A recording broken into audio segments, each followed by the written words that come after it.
সমাজে এমন কিছু কথা এবং কর্ম আছে, একটু খেয়াল করেন, যে কথা এবং কর্মগুলি আমরা করি বা বলি, কিন্তু সেই কথাগুলি বা সেই কর্মগুলি আমাদের ইমানের জন্য ক্ষতিকর, আমাদের ইমানের জন্য কি ক্ষতি। বৃষ্টি হওয়ার পর যে ব্যক্তি বলেছে যে এটা অমুক তারকা বৃষ্টি দিয়েছে, অথবা সে বলেছে অমুক তারকার কারণেই বৃষ্টি হয়েছে, মানে বৃষ্টি হওয়ার কারণটা কি এই তারা যদি না উঠতো তাহলে বৃষ্টি হতো না।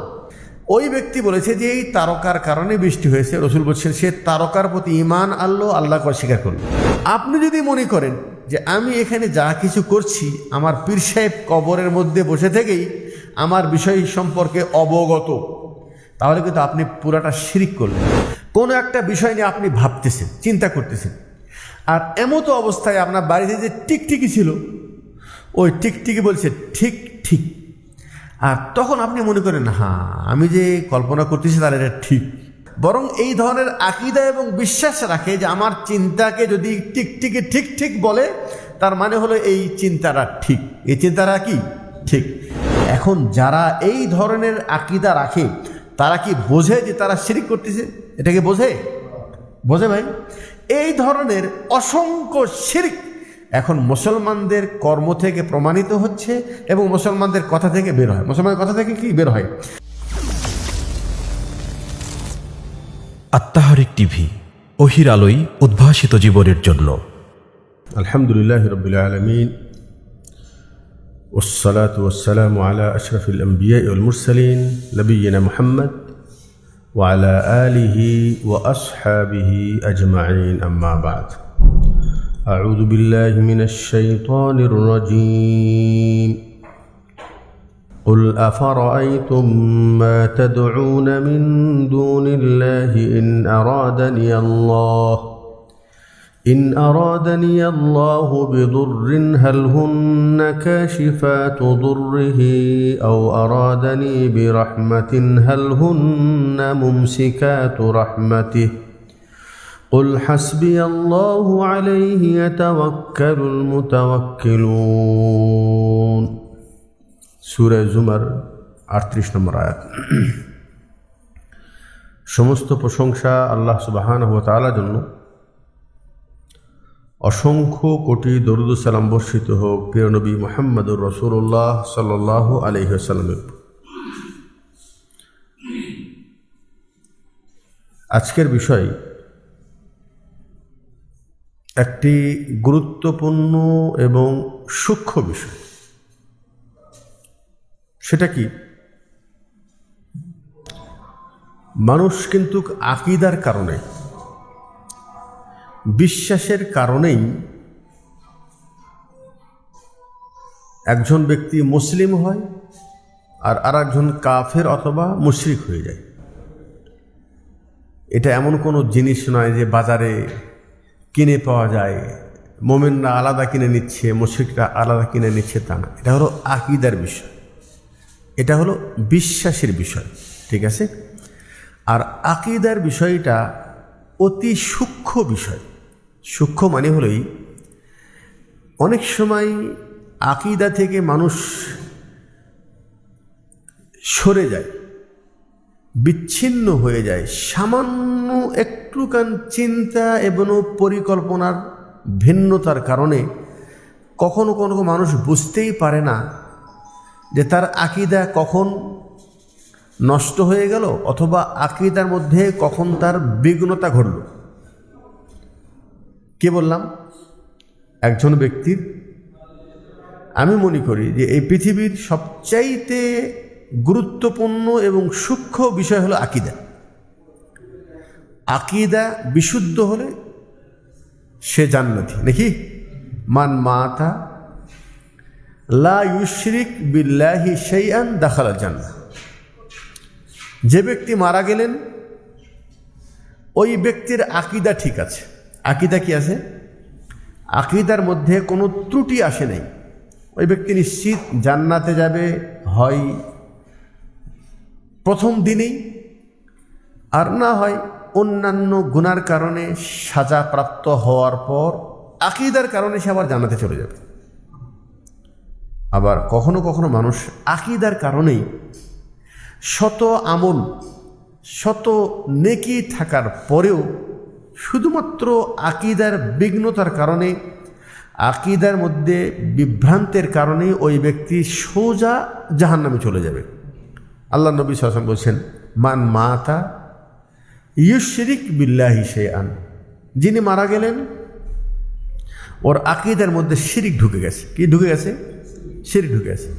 দাখালান নার, ওই ব্যক্তি জাহান্নামে চলে যাবে, নিশ্চিত জাহান্নামে চলে যাবে। তাহলে দুটো জিনিস, একটা হলেই আকীদা, এটাই হলো মেন একজন ব্যক্তির সফল এবং ব্যর্থতা, কামিয়াব এবং অকামিয়াব, জান্নাতি এবং জাহান্নামী হওয়ার মূল ভিত্তিটা হলো মানুষের আকীদার উপর। এতটুকু বুঝে আসলো?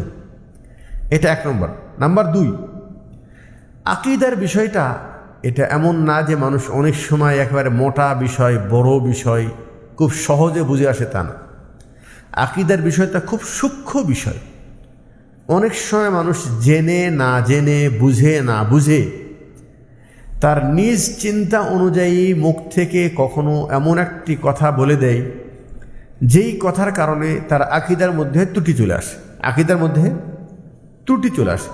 একটা উদাহরণ যেটা আপনাদেরকে ইতিপূর্বেও দিয়েছি, আমরা সাধারণত দিয়ে থাকি, সেটা হলেই আল্লাহ নবী সাল্লাল্লাহু আলাইহি সাল্লাম তিনি স্বয়ং উপস্থিত কোথায়? হুদাইবিয়ার নামক স্থানে। রাত্রে বৃষ্টি হয়েছে। রাত্রে কি হয়েছে? বৃষ্টি হয়েছে। সকালবেলায় আল্লাহ রাসূল সাল্লাল্লাহু আলাইহি ওয়াসাল্লাম দরজ দিচ্ছেন, আলা তাদরুন মাজা রব্বুকুম, রাত্রে বৃষ্টি হয়েছে, তোমরা কি জানো তোমাদের রব কি বলেছে? বলছেন আল্লাহু ওয়া রাসূলুহু আলাম, আল্লাহ রসুল আল্লাহ ভালো জানি না তো কিছু। বলছে দেখো, এই যে বৃষ্টি হলো, বৃষ্টি হওয়ার কারণে একদল মানুষ তারা আল্লাহর প্রতি ঈমান এনেছে আর তারকার প্রতি কুফরি করেছে, তারকার প্রতি, তারকাকে অস্বীকার করেছে। আর আরেক শ্রেণীর মানুষ তারা তারকার প্রতি ঈমান এনেছে আর আল্লাহর সাথে কুফরি করেছে। কিভাবে?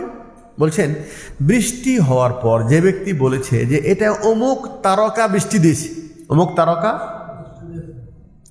অথবা সে বলেছে অমুক তারকার কারণেই বৃষ্টি হয়েছে, মানে বৃষ্টি হওয়ার কারণটা কি? এই তারা, তারা যদি না উঠতো তাহলে বৃষ্টি হতো না, যেহেতু তারা উঠেছে তাই বৃষ্টি হয়েছে। আমরা কি এরকম কথা সময় বলি না? মেঘ যেহেতু এই পাশে থেকে কালো মেঘ, তাহলে বৃষ্টি হবেই, নাকি? এই মেঘটি যেহেতু এই পাশে আসে, বৃষ্টি হবে না। আমরা তো এরকম অনুমানিক কিছু কথা বলি, তাই নয় কি? কিন্তু দেখেন, ওই ব্যক্তি বলেছে যে এই তারকার কারণে বৃষ্টি হয়েছে। রসুল বলছেন সে তারকার প্রতি ঈমান আনলো, আল্লাহকে অস্বীকার করলো। আল্লাহকে কি অস্বীকার করলো? একজন ব্যক্তি বৃষ্টি হওয়ার পর তার কি বলা উচিত ছিল? মুতিরনা বিফাযলিল্লাহি ওয়া রাহমাহ, আল্লাহর দয়ায় এবং আল্লাহর অনুগ্রহে বৃষ্টি হয়েছে। তাহলে দেখেন, যে ব্যক্তি বলেছে এই বৃষ্টির কারণে, এই তারার কারণে বৃষ্টি হয়েছে, ওই ব্যক্তি কিন্তু কুফরি করতে চাননি। সে যদি কুফরি করতে চাইছে, সেই শিরিক করতে চাইছে, সে অজান্তে এরকম একটি কথা মুখ থেকে বলে দিয়েছে। তো আজকের সাবজেক্টটা হলো এই যে আমরা আকীদা নিয়ে আসলে লেখাপড়া করি না, আকীদা নিয়ে বোঝার চেষ্টা করি না। আর আকীদা যে এত সূক্ষ্ম বিষয় যে আকীদার মধ্যে আমরা কখনো কখনো এমন কোনো কথা বলে দেই যেই কথা কিন্তু আমার আকীদার মধ্যে ত্রুটি ঢুকে দেয়। আকীদার কথার কারণে আকীদার মধ্যে কী আসে? ত্রুটি চলে আসে। আমরা কিন্তু সেরকম কথা অনেক সময় বলে দেই, বুঝি না যে আমার আকীদার মধ্যে ত্রুটি হয়ে গেল। কথা বুঝতে পারছেন তো? আমি এটা শুধুমাত্র একটা ভূমিকা দিলাম, দুটা কথা বললাম। একটা হলেই যে মানুষের জন্য আকীদার বিশুদ্ধ হওয়া এটা অত্যন্ত গুরুত্বপূর্ণ বিষয়। আকীদার মধ্যে যেন কোনো ত্রুটি না ঢোকে। আর আকীদার বিষয়ের অত্যন্ত সূক্ষ্ম বিষয়। মানুষ অনেক সময় জেনে বুঝে ভুল করে, আর অনেক সময় না জেনে ভুল হয়ে যায়, সে যে বুঝতে পারে না, নিজে বুঝতে পারে না। যার একটা উদাহরণ দিলাম। আজকের আলোচ্য বিষয় সেটা হলো এই যে আমাদের মাঝেও সমাজে এমন কিছু কথা এবং কর্ম আছে, একটু খেয়াল করেন, যে কথা এবং কর্মগুলি আমরা করি বা বলি, কিন্তু সেই কথাগুলি বা সেই কর্মগুলি আমাদের ঈমানের জন্য ক্ষতিকর, আমাদের ঈমানের জন্য কি ক্ষতিকর। যেমন আমি যদি আপনাকে জিজ্ঞেস করি আপনি কেমন আছেন, আপনি কেমন আছেন, ঠিক আছে? আপনার বলা কি উচিত? আলহামদুলিল্লাহ, ভালো আছি। আলহামদুলিল্লাহ, আমাকে ভালো কে রেখেছে? আল্লাহ তাআলা। এজন্য প্রশংসা আল্লাহর জন্য। আর আপনি সেটা না বলে বলছেন আপনাদের দোয়ায় আমি ভালো আছি। কি বললেন? আপনাদের দোয়ায় আমি ভালো আছি। আমরা বলি কি বলি না? এটা কি একজন বলে নাকি অধিকাংশ মানুষ বলে? যারা এটা বলে তারা কি এটা কি খারাপ মনে করে বলে? আল্লাহর সাথে কোনো কুফরি করার জন্য বলে? শিরক করার জন্য বলে? তারা বলে যেহেতু মুসলমানদের দোয়া মুসলমানের উপকারে আসে, মুসলমানের দোয়া মুসলমানের কি উপকারে আসে। একজন মুসলিম আর একজন মুসলিম ভাইয়ের জন্য দোয়া করবে, এটাই স্বাভাবিক। রাসূল সাল্লাল্লাহু আলাইহি ওয়াসাল্লাম বলেছেন, যদি কোনো মুসলিম ভাই অপর মুসলিম ভাইয়ের জন্য দোয়া করে, আল্লাহ তাআলা বলে যে তোর এই দোয়া কবুল করলাম, কিন্তু তোর ওই ভাইকে এই দোয়ার ফলাফল দেওয়ার আগে তোকে আগে দিলাম, তারপর ওকে দিলাম। তার মানে অবশ্যই আমরা একে অপরের জন্য দোয়া করব। আর এই দোয়ার জন্য, এই দোয়ার ফায়দা হলে এই যে এই দোয়ার ফল আমি আগে পাবো, তারপরে আমার ভাই পাবে। এবং অন্যের জন্য দোয়া করলে দোয়া কবুল হয়, অন্যের জন্য দোয়া করলে দোয়া কি কবুল হয়। এখন আপনি যে ভালো আছেন, ভালো রাখার মালিককে আল্লাহ তাআলা। কিন্তু আমি কি বলছি, আমার উচিত ছিল সেই আল্লাহর শুকরিয়া আদায় করা, কিন্তু আমি সেটা না বলে বললাম যে আপনাদের দোয়ায় আমি ভালো আছি। দোয়ায় আমি কি ভালো আছি। তো যেই নিয়ামতের নিসবতি আল্লাহর দিকে করা উচিত ছিল, সেটা আপনি আল্লাহর দিকে না করে মাখলুকের দিকে করলেন। আমার মনে হয় এখনো কথা বুঝাতে পারি নাই। একটু আগে বৃষ্টি হলো, বৃষ্টির নিসবত করা দরকার ছিল আল্লাহর দিকে, করলো তারকার দিকে। এটা কি হলো? কুফরি হলো, আল্লাহর সাথে শিরিক হয়ে গেল। তো আল্লাহ আপনাকে সুস্থ রেখেছে, আল্লাহ আপনাকে ভালো রেখেছে, আপনি বলবেন যে আল্লাহর দয়ায়, আল্লাহর রহমতে আমি ভালো আছি, অতএব আল্লাহর জন্য শুকরিয়া। আপনি এই আল্লাহর দয়ার নিসবতটা আল্লাহর দিকে না করে বলেন আমি আপনার দয়ায় ভালো আছি। এটাও কিন্তু শিরকের দিকেই মানুষদেরকে নিয়ে যাচ্ছে, এবং এই কথার ভিতরে কিন্তু শিরিক রয়েছে। শিরিকের পরিপূর্ণ শিরিক না হলেও শিরিকের গন্ধ আছে। শিরিকের কি আছে? গন্ধ আছে। তারপর আপনি বলেন আচ্ছা ভাই আমি চলে যাচ্ছি, আল্লাহ কি নাম, আপনি ভালো থাকুন। আপনি কি থাকুন? ভালো থাকবেন। আচ্ছা, ওই ব্যক্তি সবাই কি নিজেকে ভালো রাখতে পারবে? সবাই তো নিজেকে ভালো রাখতে চায়, ভালো থাকতে চায়। ভালো কি নিজে আমরা ভালো থাকি নাকি আমাদেরকে আল্লাহ ভালো রাখে? তাহলে আপনাকে এটা না বলে যে আপনি ভালো থাকেন, আপনার যদি এটা বলতাম যে আল্লাহ আপনাকে ভালো রাখুক, আল্লাহ আপনাকে ভালো রাখুক, তাহলে আপনার জন্য কিন্তু ভালো থাকার দোয়া হলো, এবং আমরা এই ভালোর নিসবতটা আল্লাহর দিকে করলাম, আল্লাহর দিকেই করলাম। আর যদি বলেন আপনি ভালো থাকেন, আপনি ভালো থাকবেন, তার মানে হয়ে ভালোর দায়িত্বটা, যেই নিসবতটা আল্লাহর দিকে করা উচিত ছিল, সেটা আপনি মাখলুকের দিকে করলেন, মাখলুকের দিকেই করলেন। এই যে ছোটোখাটো বিষয় যেটা আমরা কখনো কখনো জানতে অজান্তে মুখ থেকে বের করে দেই, কিন্তু এই কথাগুলো কিন্তু আমাদের আকীদার মধ্যে ত্রুটি করে যুক্ত করে দেয়। যেমন আপনি বাসায় বসে আছেন, কোনো একটা বিষয় নিয়ে আপনি ভাবতেছেন, চিন্তা করতেছেন, আর এমতো অবস্থায় আপনার বাড়িতে যে টিকটিকি ছিল, ওই টিকটিকি বলছে ঠিক ঠিক, আর তখন আপনি মনে করেন হ্যাঁ আমি যে কল্পনা করতেছি তার এটা ঠিক, তাহলে এটা কি ঠিক।